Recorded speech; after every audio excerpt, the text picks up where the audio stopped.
An escaped prisoner attacked the school while students were trapped inside. Who could be responsible for Ko's death? Welcome to Cbo.Recap. We explain the series Girl from Nowhere Season 1, Episode 9, Trap. So buckle up, spoilers ahead. Nanno moved to a different school once again. Parents believe that the school are secure and peaceful for students without any violence. However, something terrible occurred in Nanno's new school when someone brought a sharp object and began hurting other students. The incident started when a student neglected their school responsibilities and their teacher reprimanded them for being lazy. He grabbed the eraser, but the student stopped him from throwing it by threatening to report the incident to the PTA. Mr. Thor, the teacher, announced that nobody will be allowed to leave until they finish their schoolwork. Other students complained, telling him that they will had other tasks to complete. Mr. Thor suggested that if they wanted to leave early, they should ask Ko to finish his schoolwork, and then everyone will be allowed to go. Two girls advised Ko to fulfill his responsibilities, but Ko questioned whether he wanted to do so. The other girl offered to take his notes and complete the work on his behalf, but Mr. To intervened, insisting that it should be Ko who complete his schoolwork. Tang, Mr. Thor's daughter, entered the room and greeted her father. Suddenly, a student rushed into the room and anxiously instructed them to close the door. Two additional students entered the room seeking a place to hide. Mr. To inquired about the cause of their fear as they all appeared frightened and bewildered. As Duang was closing the door, Nanno emerged and prevented her from doing so. Mr. To once again asked for an explanation of the situation, and one of the students informed them that the prisoner had escaped from jail and was dressed in their school uniform.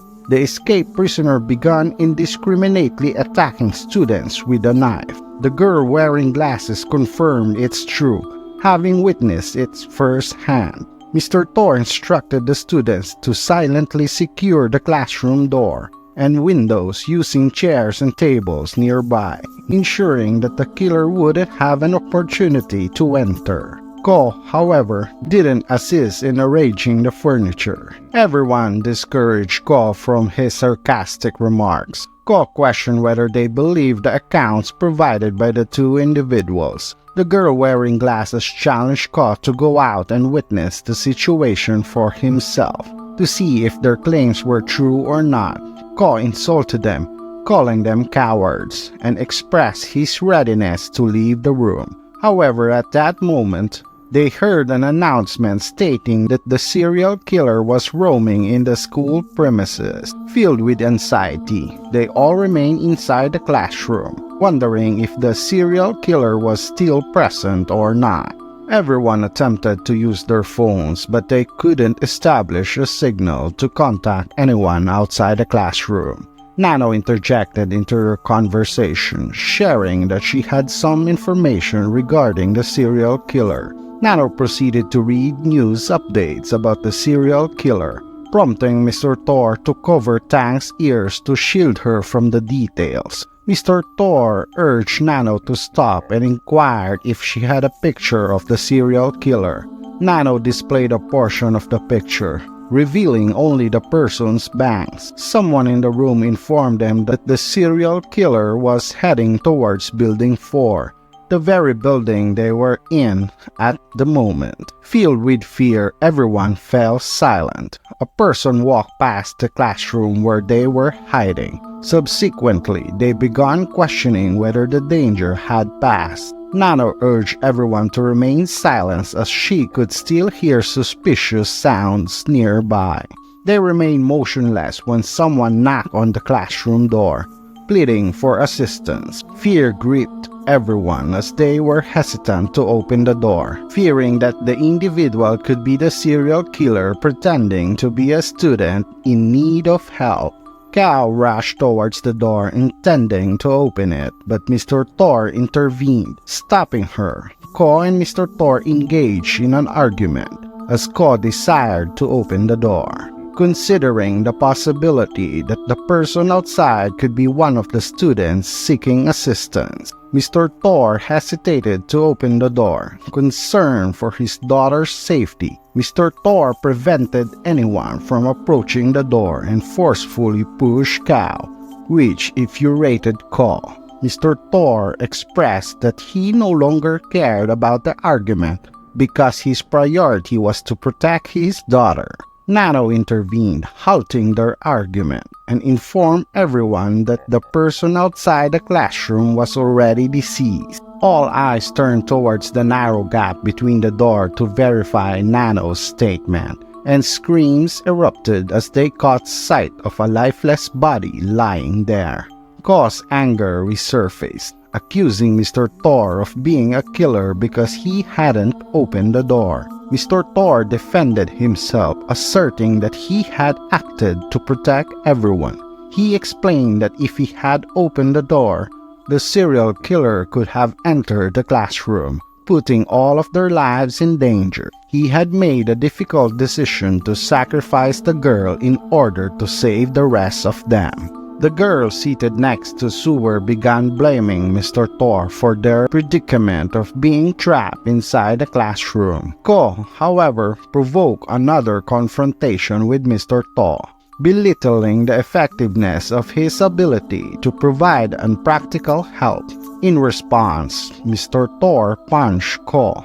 Kao raised her voice, shouting at them to cease fighting. At the moment, Nanno drew their attention by revealing a cutter and the sound they had heard.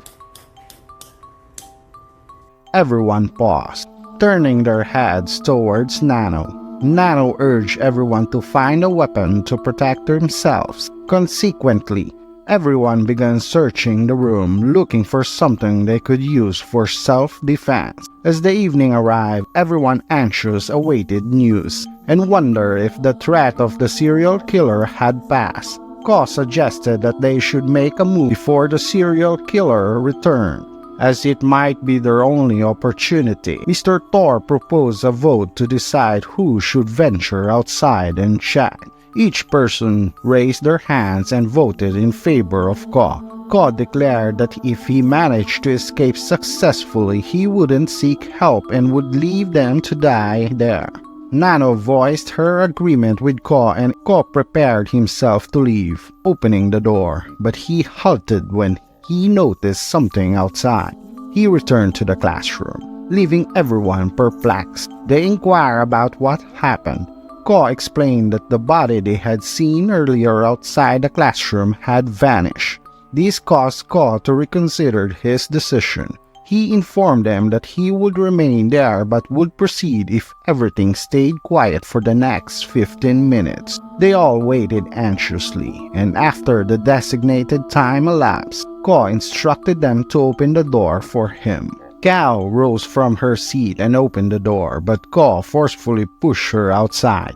Despite being outside, Kao continued knocking on the door, pleading to be let back in. Ko urged her to leave and seek help. Kao attempted to call Bong, but the reception was poor, making communication difficult. Kao informed the others that the entire school was enveloped in darkness and silence. Suddenly, Kao heard someone nearby, prompting her to run in that direction. Unfortunately, the connection was severed, and they lost all contact with Kao. Everyone turned their attention to Ko, urging him to depart and search for Kao. Ko left the room to find her. Duang attempted to call Ko, but he declined her call. However, when Sa called him, he answered. Sa pleaded with Ko to seek help for her. Upon overhearing Sa and Ko's conversation, Sewer felt compelled to go out as well. He left the room, following Ko's lead. Nanno observed Mr. Thor and began manipulating him, coaxing him to venture outside and find assistance. Eventually, to Nanno's influence, Mr. Thor left the room. Nanno's expression turned eerie as she smiled at everyone. Panic spread among the remaining individuals, and Nanno erupted into laughter. Her laughter tinged with a chilling tone.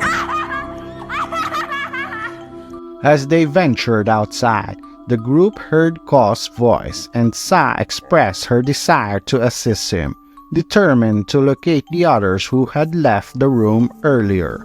Everyone proceeded cautiously. However, their progress was interrupted by a starlight sight mannequins adorned in school uniforms. Along the way, they encountered Cow, who pleaded for their help, claiming that she had discovered Ko's lifeless body inside a cubicle. Astonishingly, the news on the television announced the demise of the serial killer. Nanno confronted the group, questioning who could have killed Ko. แล้วถ้าอย่างนั้น She enlisted Tang's aid in retrieving Sa's phone, hoping it would provide answer regarding Ko's killer. But upon hearing Tang drop the phone to save his father, and the episode ended with Nanno emitting a chilling, eerie laughter. My opinion, Mr. Thor's action in the face of danger highlight the profound love a parent has for their child. He found himself torn between his role as a father and his responsibilities as a teacher. Ultimately, his parental instincts prevailed, as his love for his daughter surpassed any professional consideration.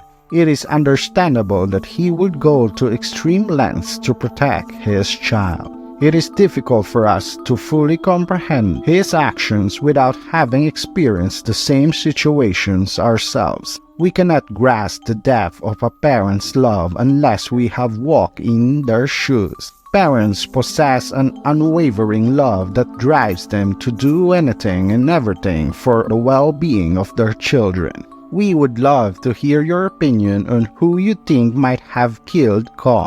Please leave a comment below to share your thoughts and let others know. We appreciate your support and encourage you to give this video a thumbs up to help our channel grow.